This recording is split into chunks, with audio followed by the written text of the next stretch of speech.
Di dalam Islam, yang melakukan sesuatu hal kan harus sang suami. Suatu misal puasa sunnah, sholat sunnah, apalagi soal ekonomi. Apa itu? Coba diulangi. Yes, Apa yang puasa sunnah harus suami tok?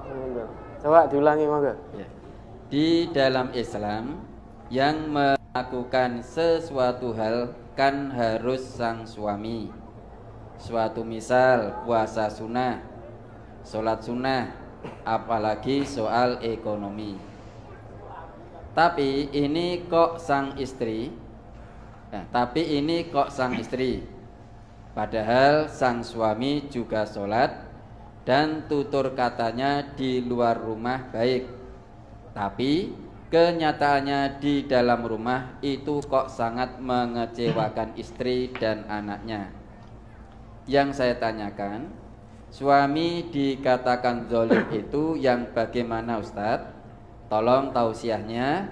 Banyak laki-laki yang seperti itu Ustadz. Contoh, sang istri jadi TKW. Banyak laki-laki karena yang tanya perempuan. Kalau yang tanya laki-laki, banyak perempuan yang seperti itu Ustadz. Ya kita luruskan dulu. Bukan apa-apa itu yang harus melakukan suami. Puasa sunnah bukan hanya suami, istri boleh enggak? Boleh seizin suami. Sholat sunnah apa harus suami tok? Tidak, istrinya boleh enggak? Boleh. Mungkin ini yang dimaksud. Ya, penanggung jawab nafkah dalam rumah tangga itu kan harusnya suami dalam Islam. Tetapi kenapa ini malah istrinya yang cari nafkah, sedangkan suaminya mung turu mangan dolan. Ya, istrinya yang banting tulang cari nafkah, mungkin itu yang dimaksud. Ya. Lah kemudian pertanyaannya, kan tadi sampai istri TKW cari nafkah, dikirim ke Indonesia ternyata oleh suami ngragati perempuan lain. Ada enggak yang begitu? Ada. Tapi itu laki-laki di luar sana. Istrinya bekerja, cari nafkah untuk suami dan anak-anak. Wah, luar biasa toh. Begitu dikirim oleh suaminya, dinggo nafkahi istri tetangga. Dinggo nafkahi perempuan lain. Elok tenan toh suami ini. Nek memang seperti itu jolke wae. Diijolke wae suaminya. Kalau memang betul seperti itu. Ya. Lah, suami yang zalim itu yang seperti apa? Suami yang zalim adalah suami yang tidak memenuhi kewajibannya sebagai seorang suami. Apakah hanya suami saja yang bisa zalim? Tidak. Istri juga bisa zalim.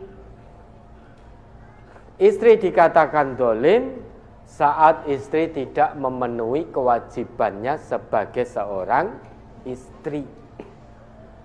Maka baik suami maupun istri, penuhilah kewajibannya masing-masing.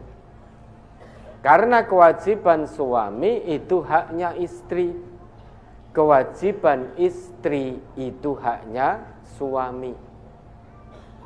Oleh karena itu, tujuan pernikahan dalam Islam, nikah bukan hanya sebatas nikah.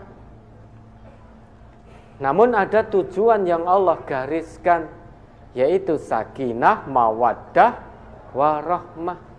Itu jangan hanya formalitas diucapkan di lisan, pahami dengan baik. Apa toh makna sakinah? Apa toh makna mawaddah dan rahmah itu? Sakinah itu sukun. Sukun itu tenang. Tenang sehingga suami tenang saat di dekat istrinya. Istri juga tenang saat berada di samping suaminya. Jangan dibolak-balik. Suami lebih tenang di samping istri temannya. Istri lebih tenang di samping suami temannya. Ini terbolak-balik. Saat suami pulang bekerja, di samping istrinya kok menjadi gelisah. Istri juga begitu, habis aktivitas, kemudian di samping suami kok menjadi gelisah, menjadi tidak tenang, melihat suaminya nek. Suami melihat istrinya yang sah juga nek. Tetapi melihat istrinya orang lain, jadi sumringah, seger. Lihat suami orang lain juga begitu, jadi tebar pesona para istri.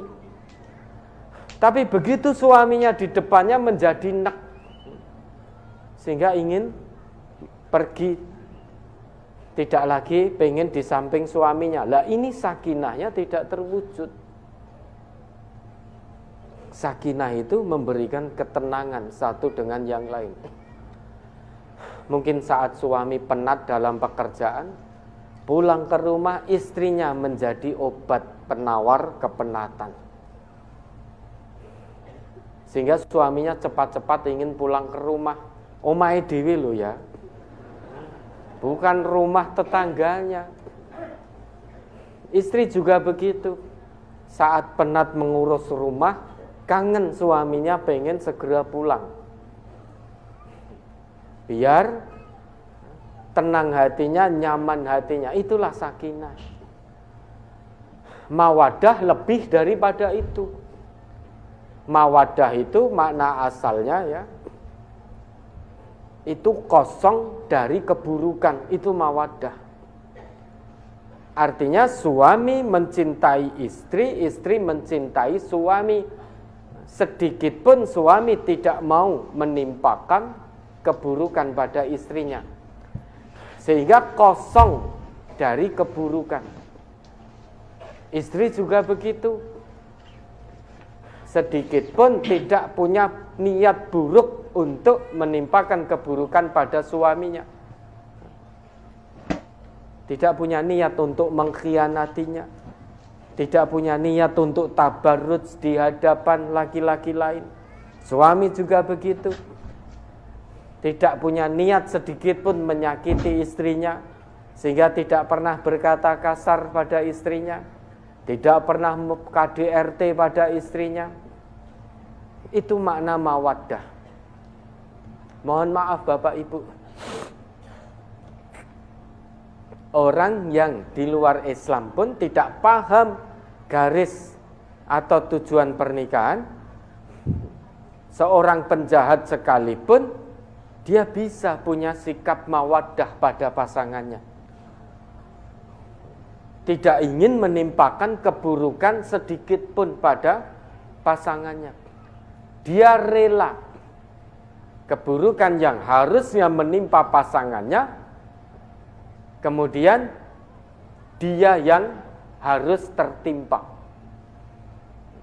Sehingga ada suami, sekalipun dia penjahat, dia rela melindungi istrinya. Ada istri, sekalipun dia penjahat, dia rela melindungi suaminya.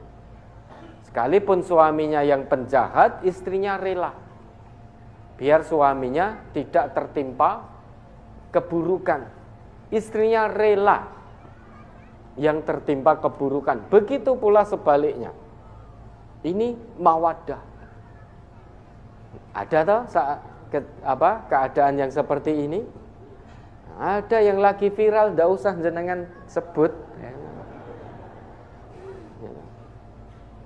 Lah kita orang Islam, kok suami menimpakan keburukan pada istri, istri menimpakan kepada keburukan pada suami. Mana mawadahnya? Mana mawadah? Padahal dalam Islam itu nikah tidak sembarang nikah. Itu separuh dari agama itu pernikahan. Dikatakan oleh Nabi kita, idza tazawwajal abdu, apabila seorang hamba itu telah menikah, maka dia telah menyempurnakan nisfaddin, separuh agamanya. Artinya semakin banyak kebaikan yang bisa dia lakukan dengan menikah. Falyattaqillaha fin nisfil baqi. Maka yang separuh sisanya bertakwalah kepada Allah. Maksudnya usahakan betul tujuan pernikahan itu. Suami menjadi pemimpin bagi istri, membimbing istrinya, mengarahkan istrinya, mengayomi istrinya, mencintai, mengasihi istrinya dengan penuh kasih sayang, tidak berkata kasar pada istri, tidak memukuli. Ar-rijal qawwamuna 'alan nisa bima faddalallahu ba'dahum 'ala ba'din wa bima anfaqu min amwalihim. Ar-rijal qawwamuna 'alan nisa, qiwamatur rajul 'alal mar'ah. Ma makna qiwamatir rajul 'alal mar'ah? Apa makna qiwamatur rajul 'alal mar'ah? Kepemimpinan seorang suami atas istrinya apa maknanya? Itu dipahami, yaitu al-qiyam bi syu'uniha, memperhatikan hak-hak istri. Istri punya hak untuk dibimbing, dipimpin, diarahkan, digandeng tangannya ke jalan yang benar. Kemudian istri punya hak untuk dinafkahi lahir batin. Istri punya hak untuk dikasih sayangi. Istri punya hak untuk dicintai. Dulu ada yang bertanya pada Nabi. Dalam sebuah hadis disebutkan, an Hakim ibni Muawiyah al-Qushairi an abihi. Dari Hakim bin Muawiyah al-Qushairi, dari ayahnya ia berkata, aku bertanya pada Rasulullah, ya Rasulullah, ma haqqu zaujati ahadina alaihi? Apa hak istri salah seorang di antara kami? Hak istri terhadap suaminya apa, wahai Rasulullah? Jawab Nabi, antut'imaha idza ta'imta. Hak istri yang pertama, wahai para suami, dengarkan ya. Kamu beri makan istrimu jika kamu makan. Ini pertama. Yang kedua, wa taksuha idza tasaita. Kamu beri pakaian istrimu jika kamu juga berpakaian. Yang ketiga, wala tuqabbih. Yang ketiga, wala tadribil wajha. Jangan kamu pukul istrimu di wajahnya. Bukan berarti boleh memukul selain wajah. Kenapa disebut wajah? Wajah ini simbol kehormatan seseorang. Maka jangan pukul istrimu di wajahnya. Yang suka-suka mukul istri, dengarkan ya. Lah sudah jadi hobi, lah sekarang hobinya diganti. Kalau masih suka mukul, tidak bisa ngerim, jangan mukul istri, pukulkan ke wajahmu sendiri, biar merasakan sakitnya. Yang keempat, hak istri wala tuqabbih. Jangan dijelek-jelekan, jangan dihina. Wis ngerti istrinya itu kebetulan ditakdirkan oleh Allah sementara waktu kaya akan lemak. Saya enggak bilang gendut, kaya akan lemak. Ya toh, suaminya tiba-tiba wah dasar gembrot. Ini menjelek-jelekan, apalagi menjelek-jelekan di hadapan perempuan lain. Kebetulan sang suami sedang naksir pada seseorang. Wah, istri saya sudah tambah gendut, tambah gembrot, tambahnya hobine mangan.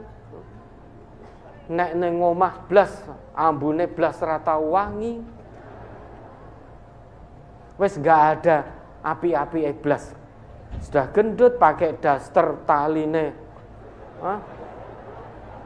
Taline pedot, dastere suwek-suwek, nak turun ngentut.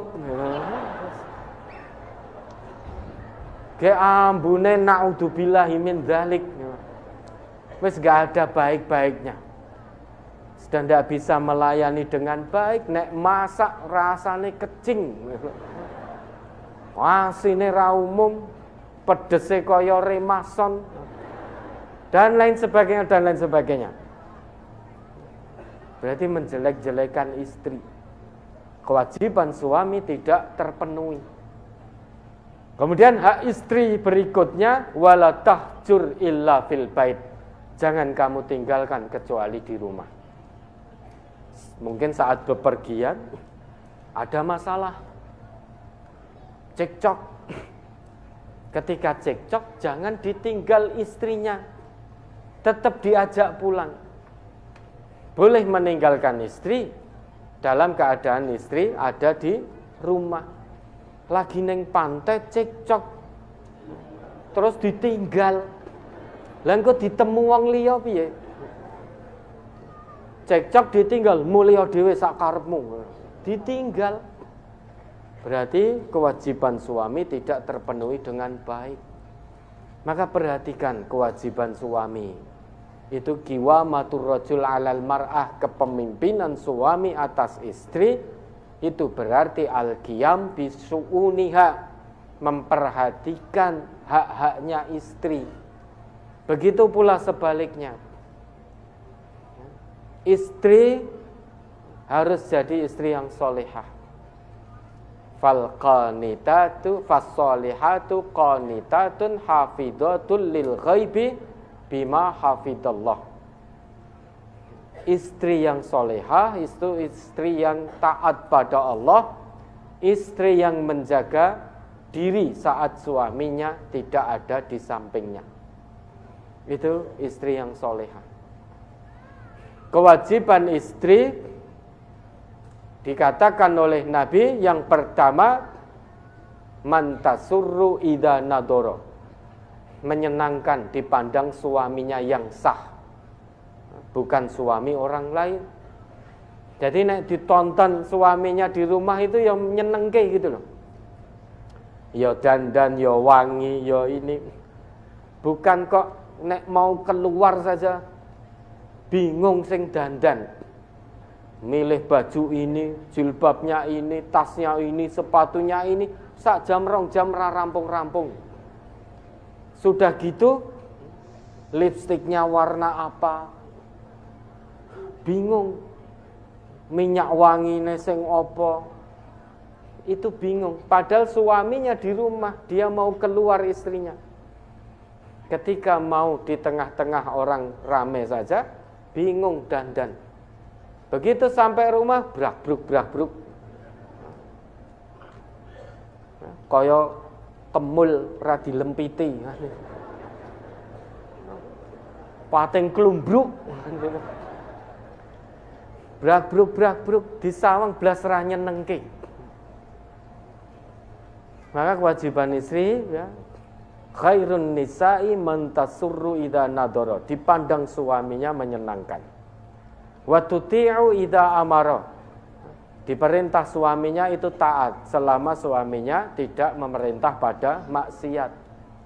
Wala tukhalifuhu fi nafsiha wa maliha, tidak menyelisihi suami gara-gara mengandalkan dirinya dan hartanya. Peh wis sisoh nyambut gawe dhewe, hasilnya lebih banyak daripada suami, ya, tidak mau melayani suami lagi. Bu, tolong buatkan teh panas. Apa ora di tangan? Sudah tahu tempat tehnya di situ, gulanya di situ, punya kaki, punya tangan. Apa ndak bisa? Aku ki selak telat, Pak, wis dinteni klien. Selak telat wis dinteni kanca ning kantor, wis kono gawe dhewe. Buat sendiri.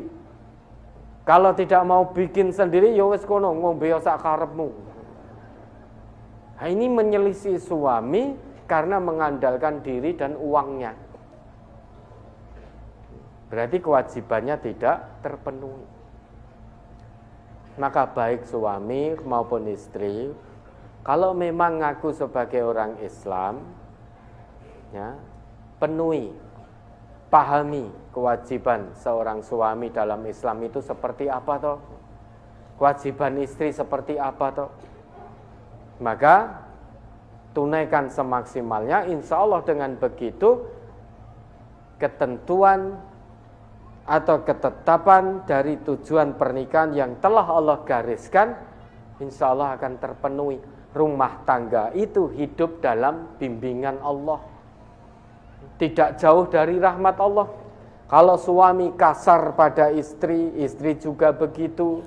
Suami tidak menunaikan kewajibannya, istri juga tidak tunaikan kewajibannya. Jangan harap rumah tangga itu mendapatkan bimbingan, mendapatkan rahmat dari Allah. Yang ada, rumah tangga itu sekalipun rumah tangga orang yang ngakunya Islam, dia jauh dari bimbingan Allah, jauh dari rahmat Allah. Kenapa? Karena persyaratan untuk itu tidak terpenuhi. Maka penuhi apa yang menjadi syarat dari Allah agar rumah tangga itu harmonis, sakinah, mawaddah, warahmah. Kita menikah itu untuk Allah, karena Allah. Maka penuhi syarat-syarat pernikahan, tujuan-tujuan pernikahan yang Allah tetapkan. Ya, ada lagi?